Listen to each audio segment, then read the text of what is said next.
Hey guys, welcome back to Bill's Retro Gaming Show, and on today's video, I'm going to be giving my review of the House of the Dead remake for Nintendo Switch. So, let's get started. The House of the Dead remake is, as the name suggests, a remake of the original arcade game House of the Dead.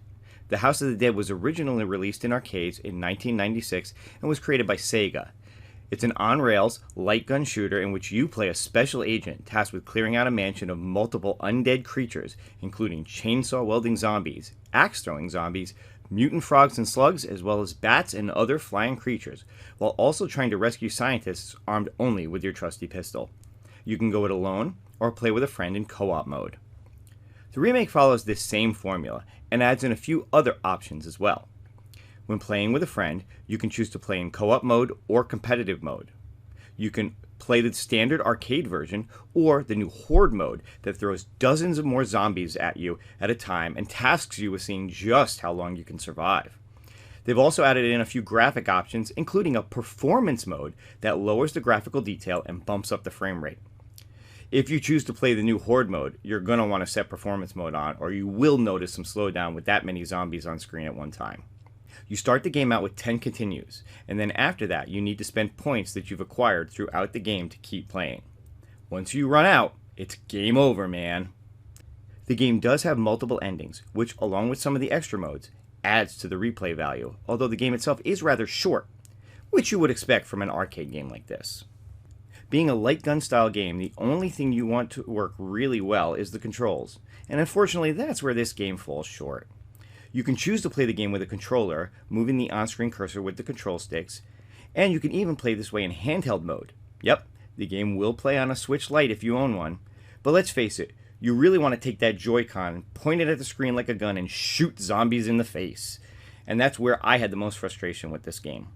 The Joy-Cons worked by enabling gyro control, so unlike a true light gun, this works by moving an on-screen cursor as you tilt and move the Joy-Con. I found it incredibly hard to stay accurate, and the cursor would constantly jump around the screen.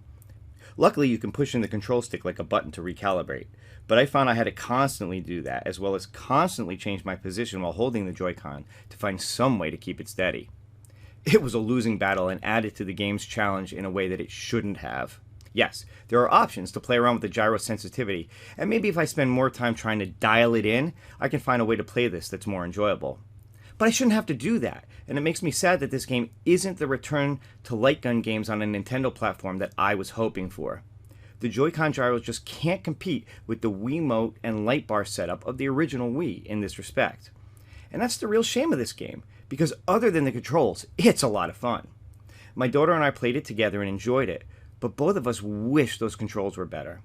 I actually had more fun playing this game in handheld mode and just moving the cursor around with the control stick.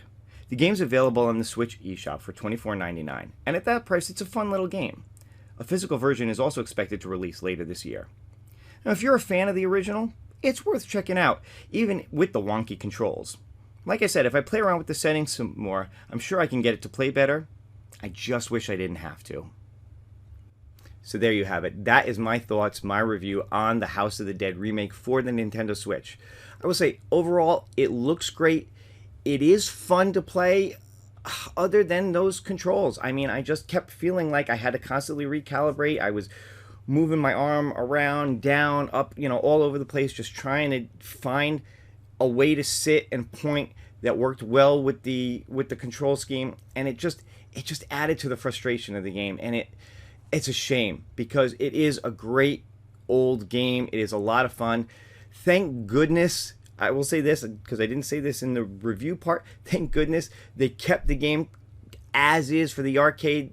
From the arcade, they kept a lot of the goofy, cheesy dialogue and the horrible acting, because let's face it, that's what you want from a game like this. You want bad acting. You want cheesy dialogue. You want that B-movie grindhouse type feel to a game like this, and it does satisfy that. So at 25 bucks, it's a fun game. I wish the controls were better. I mean, my daughter and I, one of our favorite games to play on the Wii was Ghost Squad. We loved that game. We played it over and over again, and that Wiimote light bar setup worked so well. It was so close to having a light gun set up, that it just made the game fun. This just doesn't feel that way. And I was really hoping that had this done well, had this played well, that this would be a callback to those games and maybe a call out to Sega to do more House of the Dead, maybe to bringing back some of those old school games, maybe Namco bringing some of their games over. And I don't see it happening with the way this control setup is going unless somebody can figure out how to dial it in right without having to play with these minuscule little settings and get it just perfect. You know, it should just work out of the box. That should be to just tighten things up, not to make it playable. So guys, that's my opinion. That's how I feel about House of the Dead. You know, if you are an old school fan of these type of arcade games, for the price, it's worth checking out. Just be aware going in that the controls are just a little wonky on it, all right? But, you know, it's still fun. It's still fun. I'm still glad I bought it. I'm still going to play it, and I'm still going to try to enjoy it as much as I can. So that's all I have for this video. Hope you enjoyed it. If you are a subscriber, thank you so much. I appreciate it. And if you haven't subscribed yet, click that little subscription button. Click the notification bell if you want to be notified every time I put out a new video. And don't forget to give this video a thumbs up as well. All right? And I will see you again in the future. Take care.